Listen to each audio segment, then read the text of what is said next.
Because marketing is really all about understanding as much as possible about your ideal customer and then using that information to best reach them and best communicate with them in a way that speaks to them and works for them, you have to understand them deeply. And so in this video, I want to really talk about demographics and psychographics. I know that we've talked about it before very briefly, and I promised to get back to it more seriously. So here we are. I kept my promise. So we're going to do a couple of examples, different examples than the last examples. So we're going to start with residential cleaning business, and then we're going to do a productivity app, and then we're going to do your own. Okay, so let's do that. I pre-made these for you, and we're going to go over them, and you'll see how I do mine so that you'll do yours more easily. Okay, so let's get started.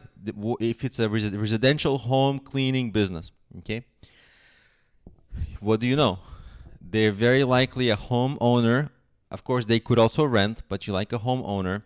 They like more likely than not a pet owner because they have the heavy duty cleaning that they cannot do on their own.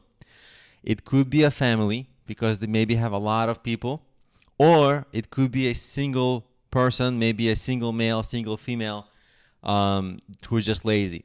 And very likely it's a working professional, it's a middle class professional. High education typically correlates to they're making enough money to afford this. And you'll see that there's actually a couple of different personas here. It's either single, busy professional or a family. And they fit well together. So a single, busy professional would be the person with the apartment. And the family would be the homeowners and maybe the pet owners more likely. So you got two kinds of personas here, and that's actually okay. In many businesses, there are few types of personas, and it's important to identify that so you can say, hey, we have two types of people. Who are we going to prioritize? And then you make different marketing strategies and materials for both of them. And you can look into, well, maybe if single professionals are spending less because they have small apartments, maybe it's less of a priority. Maybe you want to focus on family homes. And so you see how you can start to narrow down and curate, because maybe even though you have two personas, it could be that 80% of the revenue here is from homeowners who have bigger spaces, which means bigger cleaning jobs, and which means more revenue for you, and it's on a more regular basis. If they have pets, if they have kids, they need more stuff to clean more often, more money. So maybe you just focus on them. See how easy and logical it becomes? Now, those are the demographics, okay? These are things you can measure. Now there's things you cannot measure, but you still know. And the more of these you understand, the more you'll also get closer to your customers. So for a person like me, like a busy professional, I am pretty lazy. I don't like cleaning. Am I absent-minded? I don't want to say that about myself, but I can be, because sometimes I'm so busy with work that some things like cleaning, I do fall behind. Now, on the other hand, I've known many people who are tidy and organized, and that's why they get the help cleaning. So you see, you got to separate these people and then decide who are you going for with your branding, with your marketing material. That's all going to come next, but you see, what you have to understand more about them, right? And you see how far we are now from anyone, right? It's not anyone. Look how we're getting deeper, and we can go way deeper once you start doing the jobs for the customers, and once you start talking to them, you'll see how much more deeply you can get to understand them and what drives them.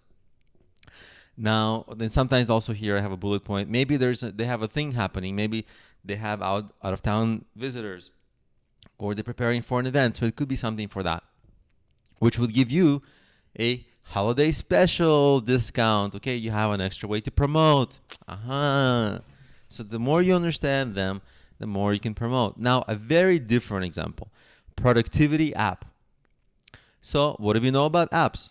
Well, generally speaking, even though anyone can use it, it's mostly for young people.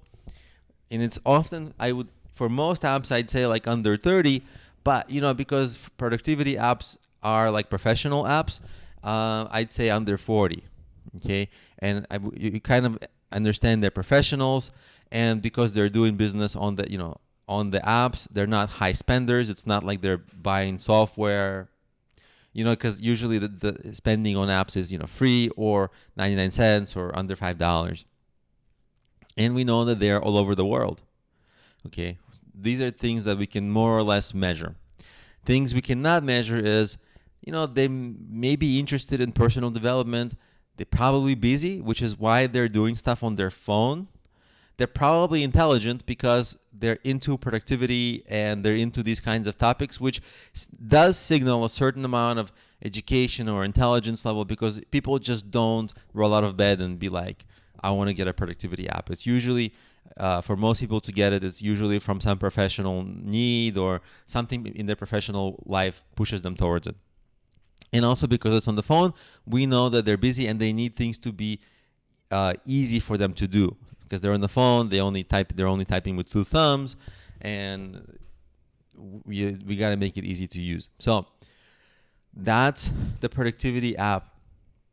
Okay, now what about your product? Your exercises, create these for your product or for your business, and again, post them in the course.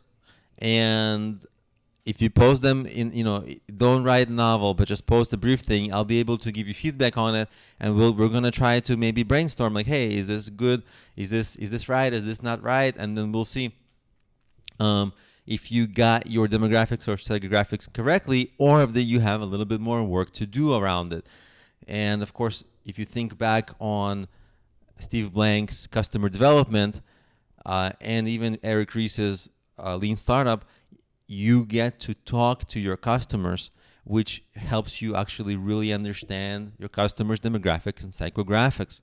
You see, so these things really sync up. They all make sense together. They're not random. They're for a certain purpose. So please now list your demographics and psychographics for your business.